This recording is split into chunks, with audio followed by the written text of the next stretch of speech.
ऐसा कुछ मौका लगता है। तो मैंने जब हाँ कहा तो मैंने ये भी कहा कि पुस्तकें देखने को मिलेगी, तो तुरंत तो आ गई, मैंने पढ़ी, तो इस निमित्त मेरा भी अधिक अध्ययन हो गया, क्योंकि ये अध्ययन होना अत्यंत आवश्यक है। आधुनिक भारत के निर्माताओं में जिन जिन का नाम लिया जाता है, उन सब को भारत के सोचने समझने वाले प्रत्येक व्यक्ति ने जानना आवश्यक है, क्योंकि जो भारत हमको निर्माण करना है वो अभी पूरा निर्माण नहीं हुआ है, हमको उसको करना है। तो इसके लिए जिन लोगों ने अपना पूरा का पूरा जीवन समर्पित किया, जीवन में दूसरा कुछ प्राप्त करने की इच्छा नहीं की, ऐसे लोगों ने क्या सोचा था, क्या देखा था, क्या समझा था, इसका ज्ञान रखकर ही हमको विचार करना पड़ेगा। लेकिन जैसे उन्होंने उल्लेख किया कि हम लोगों ने अपने महापुरुषों को भी पिंजड़े में बंद कर दिया है। पहले से हम जो जात पात, प्रांत, पंथ, भाषा, पक्ष, आजकल ये सारी विषमताएं मानने वाले लोग हो गए हैं, तो इन सब विषमताओं से ऊपर उठकर सारे देश को एक देश के नाते देखो और उसका विचार करो, ऐसा कहने वाले महापुरुषों को भी हमने उनके जाति में बंदिस्त कर दिया, उनके विचारों में बंदिस्त कर दिया। अब ये तो अलग अलग होता ही है, इस पर किसका कोई बस है क्या? दैवायत्तम कुले जन्म मदायत्तम तु पौरुषम, ये कर्ण का वाक्य है महाभारत में। अब देखिए, महाभारत में कुछ कर्ण के भी वाक्य, कुछ दुर्योधन के भी वाक्य, ये नीति सम्मत वाक्य के नाते कहे जाते हैं। केवल धर्म, केवल श्री कृष्ण उनके वाक्य नहीं लिए, उनके तो लिए ही है, परंतु इन पात्रों के भी कुछ वाक्य लिए हैं, क्योंकि उन्होंने विचार करते समय ये विचार किया कि जो जिस परिस्थिति में जैसा रहना करना उसको आवश्यक हो गया, वैसा उसने किया होगा। लेकिन आखिर उसका मन क्या बोलता है, वो आदमी कैसा है, वो देख के और उस प्रकार उसका प्रकटन करना। हमारे देश में महापुरुषों के प्रति देखने की हमारी दृष्टि थोड़ी बदलनी चाहिए, ऐसा मुझे लगता है। हम केवल उन्होंने क्या किया और क्या बोला, क्या लिखा, यही देखते हैं। ये तो देखना ही चाहिए, क्योंकि उससे हमको एक आगे के लिए मार्गदर्शन मिलता है, परंतु मुख्य देखना चाहिए कि वो मनुष्य कैसा था, उसके जीवन में त्याग है कि नहीं, उसके जीवन में निस्वार्थ बुद्धि है कि नहीं, वो केवल प्रसिद्ध पुरुष बनने के लिए कुछ करता है, देश के लोगों के दुख को अपनी पूंजी बनाकर उसके आधार पर आगे बढ़ने की सोचता है कि उनके दुख को नष्ट करने की सोचता है। इस मूल्यांकन पर कसकर जो अपने इस नूतन भारत के राष्ट्र निर्माताओं में लोग गिने जाते हैं, उनमें एक डॉक्टर बाबा साहब अम्बेडकर है। अब उनको नरेंद्र जाधव जी ने मुझे बुलाया, इसमें तो वास्तविक आनंद होना चाहिए। मैं डॉक्टर हेडगेवार का अनुयायी हूँ, वो डॉक्टर बाबा साहब आम्बेडकर के अनुयायी है।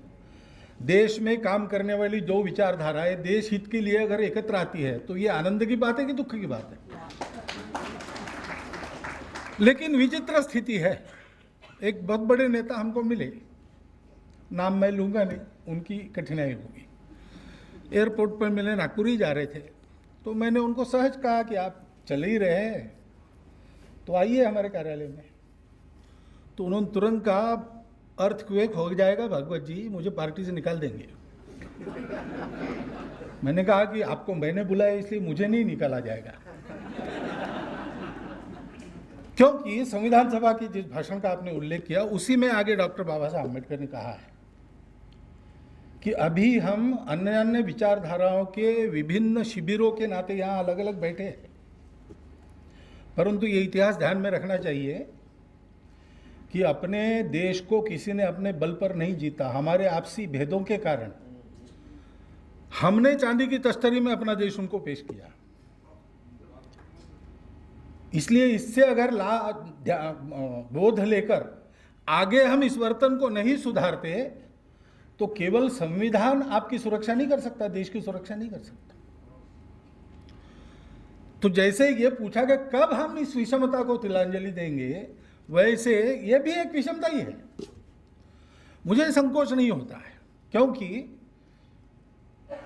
जैसे ये समाचार आया कि अब जरा नरेंद्र जाधव जी संघ वालों से नज़दीकी साध रहे, ऐसा समाचार वो मैंने आज ही देखा आते समय। वैसा ये भी कहा जा सकता है कि अब दलितों में अपना बेस बड़ा करने के लिए संघ ये सब कर रहा है, ये भी कहा जा सकता है, कहा जा चुका है कई बार। एप्रोप्रिएशन कर रहे हैं महापुरुषों, ऐसे महापुरुषों को कोई एप्रोप्रिएट करना ये आसान बात है क्या? उनको एप्रोप्रिएट करना यानी उनके जीवन की विरासत को आगे चलाने का संकल्प करना कौन कर सकता है? ये सती का व्रत है, आसान नहीं है किसी महापुरुष का नाम अपने पीछे लगाना। वैसा शील चाहिए, वैसी प्रामाणिकता चाहिए, वैसा समर्पण चाहिए, और वैसा जिसको आपने जी तोड़ परिश्रम कहा, वैसा परिश्रम चाहिए। डॉक्टर बाबा साहब आम्बेडकर के जीवन में ये सारी बातें दिखती है बचपन से, और बचपन से ये मन में विषमता के प्रति एक आग भी दिखती है, क्योंकि उनको झेलना पड़ा। डॉक्टर बाबा साहब आम्बेडकर के अभी जो आपने पढ़ा सब कठोर लगा होगा किसी किसी को, और इससे भी कठोर उन्होंने कहा है। और मैं कहता हूं कि कहने वाले वो अकेले नहीं है, विवेकानंद ने भी उतना ही कठोर कहा है। पढ़ना भी कठिन हो जाता है कभी कभी, लेकिन वो पढ़ना पड़ेगा, सुनना पड़ेगा, समझना पड़ेगा, क्योंकि जिनको वो झेलना नहीं पड़ा वो कल्पना नहीं कर सकते।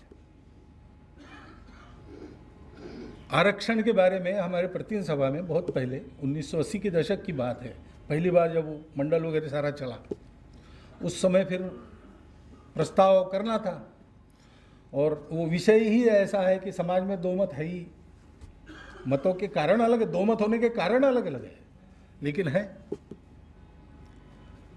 तो बहुत घमासान चर्चा हुई, और प्रस्ताव पारित होना और रिजेक्ट होना दोनों नहीं होता है, क्या करना है इसको। तो उस समय सरसंघ चालक हमारे बाला साहब देवरस थे, उन्होंने सबको रोका, रुको जरा एक बात ध्यान में रखो, 2000 वर्षों से इस विषमता को जो झेल रहे हैं, ऐसे किसी परिवार में अपना जन्म हुआ है, इस मनस्थिति में आकर इस प्रस्ताव का विचार करो। ऐसा उन्होंने कहा। अगले 15 मिनट में प्रस्ताव पारित हो गया। ये दर्द जिनके मन में है देश के प्रति, देश के प्रत्येक घटक के प्रति, वो हमारे वास्तविक मार्गदर्शक है। उनमें डॉक्टर बाबा साहब आम्बेडकर का नाम आता है। और ये मैं आज नहीं कह रहा हूं, ये हमारे यहां पहले से है। डॉक्टर बाबा साहब आम्बेडकर के सारे प्रयासों में उनके मन में आस्था रखकर उन्होंने संबंध जिनसे रखे थे, ऐसे कौन थे? ऐसे नाम आप निकालेंगे तो उसमें आपको सावरकर जी का नाम मिलेगा। उनको पत्र लिखा है उन्होंने, जो रत्नागिरी में आने के बाद उन्होंने सामाजिक समरसता के लिए काम किया, उसके वो बड़े उनको अच्छा लगता था, और उन्होंने लिखा था कि आप ये कर रहे हैं बहुत अच्छी बात है, लेकिन मेरा मानना है कि ये जात नाम की व्यवस्था ध्वस्त किए बिना इसका इलाज नहीं है, तो मैं तो उसी में लगा हूं। डॉक्टर अंबेडकर के प्रति हमारा संबंध आज का नहीं है संघ। अब संघ में रिकॉर्ड नहीं रखते, फोटो नहीं रखते। स्वयंसेवक को प्रसिद्धि के मोह से दूर रखने के लिए जो पत्थर कालन की है, उसका एक नुकसान हमको होता है कि हम उसका डॉक्यूमेंटेशन दे नहीं सकते। लेकिन ये बातें हुई है।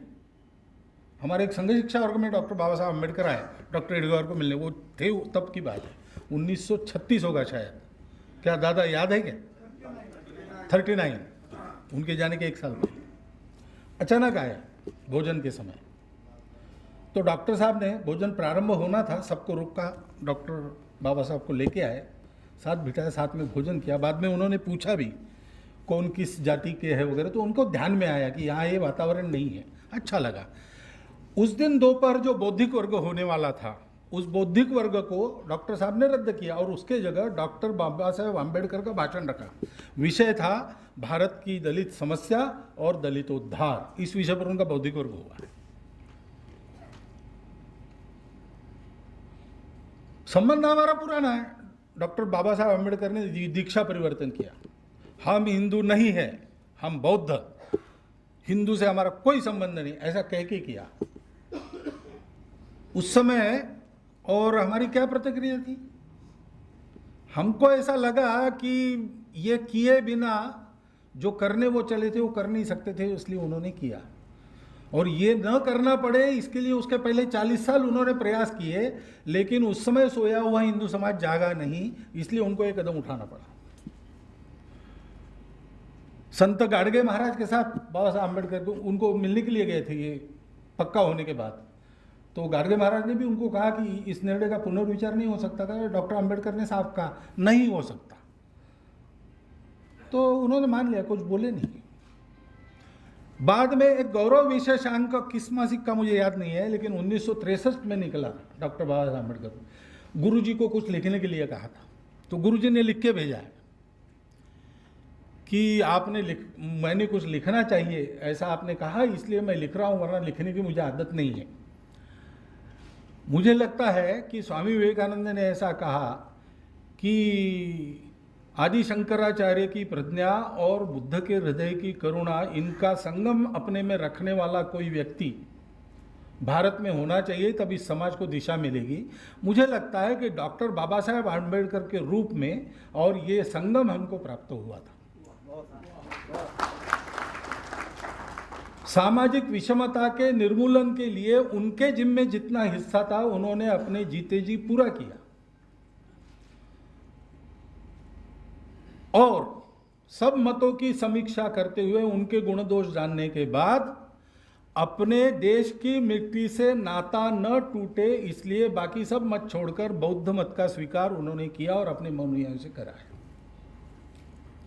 ये बात हमारी पुरानी है और इसलिए पुराना एकात्मता स्तोत्र हमारा चलता था, उसकी जब पुनर्रचना हुई तो उसमें आधुनिक महापुरुषों के भी नाम आए, तब डॉक्टर बाबा साहब आम्बेडकर का नाम भी उसमें तब से है। हम रोज सुबह वो कहते हैं तो उनका स्मरण करते हैं। ये हमारी शुद्ध वाणी, इसका हम अपने लोकप्रियता के वगैरह उपयोग करने वाले नहीं है। हमारी वो पद्धति नहीं है, हमारा वो स्वभाव नहीं है। महापुरुषों को हम व्यापार की वस्तु नहीं मानते। हम उनके चरित्र का अनुकरण करके उनके जैसा बनने के प्रयास में ही उनका नाम लेने की सार्थकता मानते। और ये बातें प्रचार कर, हम भारत में समानता के पुरस्कर्ता है, ये वास्तव में ऐसा कहना पड़े ये लज्जा की बात है। भारत में क्यों 2000 वर्ष विषमता चली? क्यों चली? मनुष्य के स्वार्थ के कारण चली। सब में ब्रह्म देखने वाली आध्यात्मिक दृष्टि देने वालों का सामाजिक तत्वज्ञान विषमता का कैसे हो सकता है? हमको देखना पड़ेगा। जो सनातन हमारी धर्म दृष्टि है उसके आधार पर हम गत 2000 वर्षों में चले कि नहीं चले। मुझे लगता है कि धर्म के नाम पर हमने बहुत अधर्म किया है और इसलिए हमारा तो नुकसान हुआ, वो धर्म बदनाम होता है। डॉक्टर आम्बेडकर का कहना था इसको सुधारो, 40 साल उन्होंने प्रयास किए और वो प्रयास करने के बाद भी जब उनके ध्यान में आया कि नहीं, बहुत देर है अभी इनको जागने में, अभी नहीं जागेंगे, तो फिर वही जो आशंका उन्होंने प्रकट की थी कि विषमता से ग्रस्त लोगों के विस्फोट से अपनी लोकशाही टूट जाएगी, तो विषमता डॉक्टर बाबा साहब आम्बेडकर का दीक्षा परिवर्तन हम लोग अपने देश के लिए एक बड़ा उपकार मानते हैं। यह हमारी भावना है। लेकिन डॉक्टर बाबा साहब आम्बेडकर ने एक ही काम किया क्या? वो केवल दलितों के मसीहा थे क्या? केवल विषमता निर्मूलन के काम में थे क्या? ऐसा नहीं है।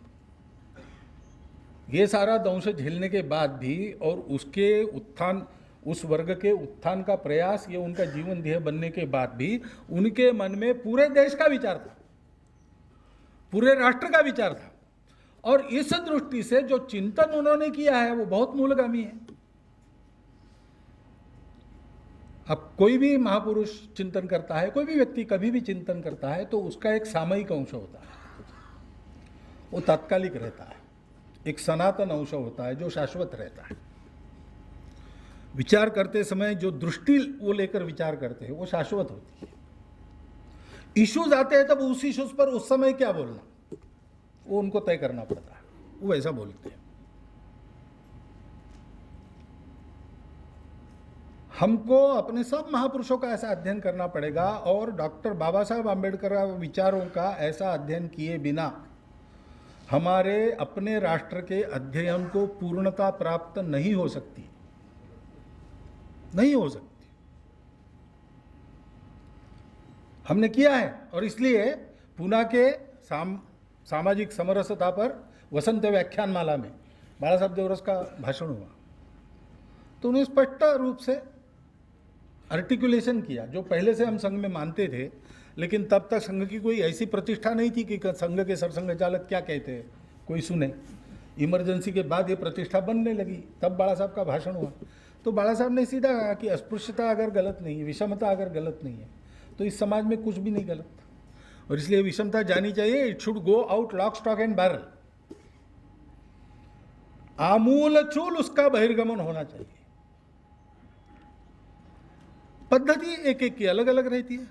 डॉक्टर आम्बेडकर को जिस परिस्थिति में काम करना था उसमें धीरे धीरे करेंगे, इसके लिए अवकाश ही नहीं था, वो सीधा मारे ही झेल रहे थे, और इसलिए विषमता को बाहर निकालना है वो उन्होंने टारगेट निकाला। व्यवस्था को समाप्त करो, क्योंकि वो व्यवस्था सीधा घाव कर रही थी। डॉक्टर हेडगेवार ने शुरू किया तो उन्होंने सोचा कि ये व्यवस्था किस मानसिकता के कारण है, उस मानसिकता को मिटा दिया। उन्होंने उस दिशा से काम किया।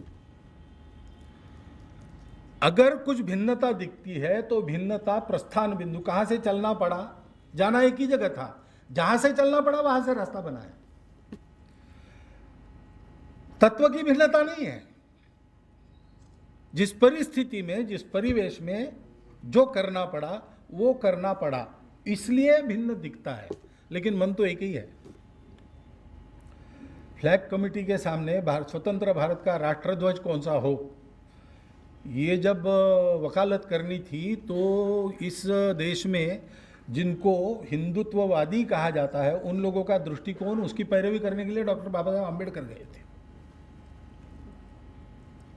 तो मन तो एक ही था। आपने जो उल्लेख किया है, उन्होंने क्या क्या लिखा है, कैसा लिखा है, तो कई बातों में वो विचार मिलते ही है।